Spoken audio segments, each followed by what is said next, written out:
In Gloomraider, the undead are called the Risen. Stay tuned to find out why.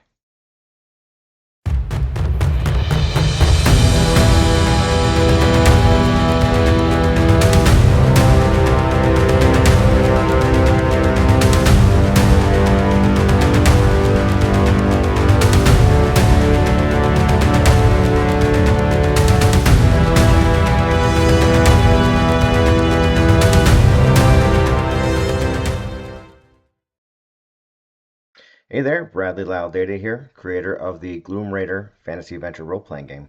Today I'm going to go over why in the game I refer to the undead as the Risen. This stems from sort of the setting I envisioned for Gloomraider to explain why there's all these dungeonous areas around the world that you explore as characters in the game. And I went over that in pretty big detail in the Gloom and Gloomraider video, so you can go check that out to get more detail on that. But in short, there was an apocalyptic event, a war between the demons and the gods that caused the mortal races of the world to go underground for sanctuary.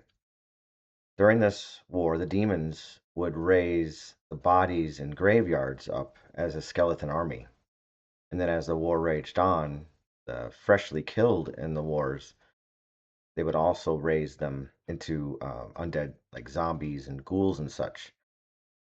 And these undead forces were referred to as the Risen. That's how they got their name designated a little differently, just strictly undead. So today I'm gonna just go over a little bit of the undead and the Risen in the game. So here is a product I have for download at DriveThru RPG, The Risen from the Tomb. It has a small selection of low-level undead to try out the game with for the basic rules, and I'll have links to those in the description. I'll go over some stuff in here real quick. There you can see the undead that are included. The most powerful of this would be the vampire spawn, but you get a lot of the classics here. So here's the introduction to details on the undead. And as you can see from the beginning, it says the Risen, a term used in reference to the undead. Then I've got these traits. So all undead share all of these traits in common.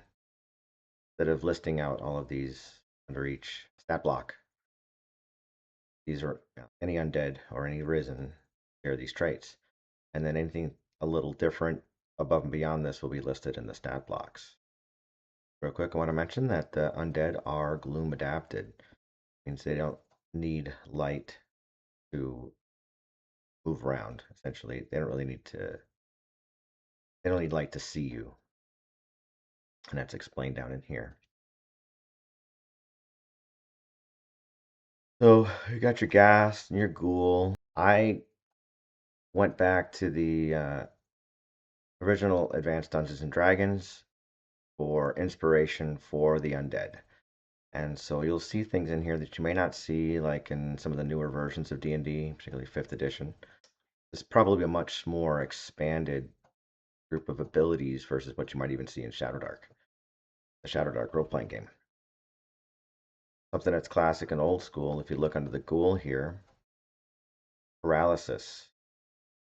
Humanoid, except for elf, be paralyzed.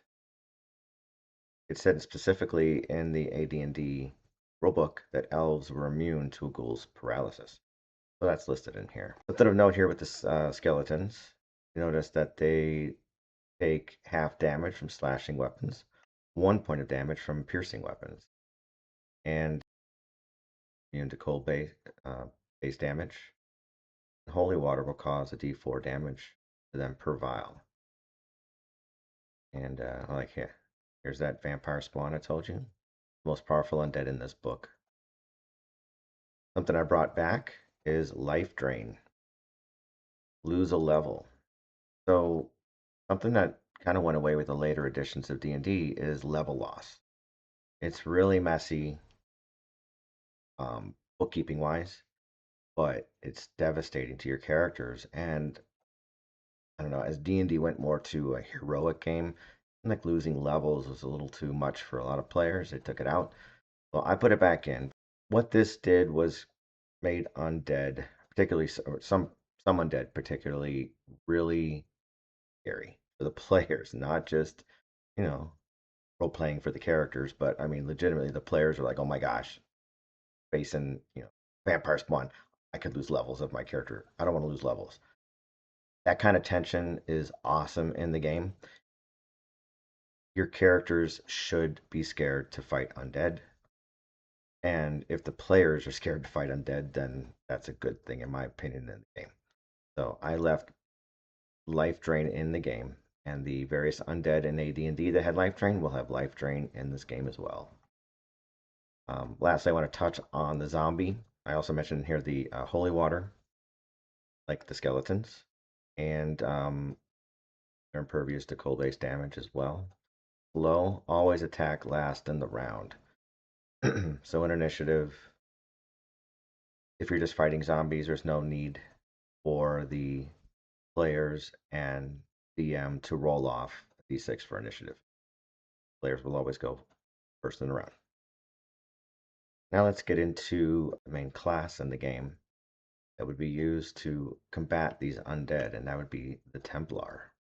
Here I wrote the Templars are usually former clerics or priests who have decided to leave sanctuary of their churches, temples, and crusade into the gloom, aided by the blessing of their god. So turn the risen. Through holy power, you can repel the undead, possibly even destroy them. In action, boldly hold your holy symbol towards the undead, concentrating your god's power to rebuke them, and then cast Turn the Risen spell. So unlike early editions of D&D, Turn the Risen or Turn Undead used to be called, it was usually called in D&D, is a spell, and I got that directly from the Shadowdark role-playing game. They made it a spell in there, and so since Gloomraider is really kind of my heavily house-ruled version of Shadowdark, I kind of kept that in there. So let me go over that real quick. Here's the spell. It's very different. It works very different than it does in Shadowdark. How it works is you make a charisma check. Depending on the results of the charisma check is the power of undead you can affect. This was inspired from the third edition of D&D. Something unique in here is not only that they get turned, but they also get damaged. They take d4 points of damage per caster level, as well as being repelled. I put this in as opposed to the flat out destroying undead. So as you get more powerful as the Templar, you're not only going to turn them, you're just going to destroy them with the damage you do. So that's how I work the mechanics for actually destroying the undead instead of just turning them. Anyways, that's a brief thing on the Risen in the Gloomraider game. I hope you found that interesting, and let me know in the comments if you have any questions, or also if you'd like to see any other content from me. I'm open and willing to do lots of different content on Gloomraider or even role-playing games in general, so just let me know in the comments. Anyways, thank you for watching. Until next time, in Tenebras.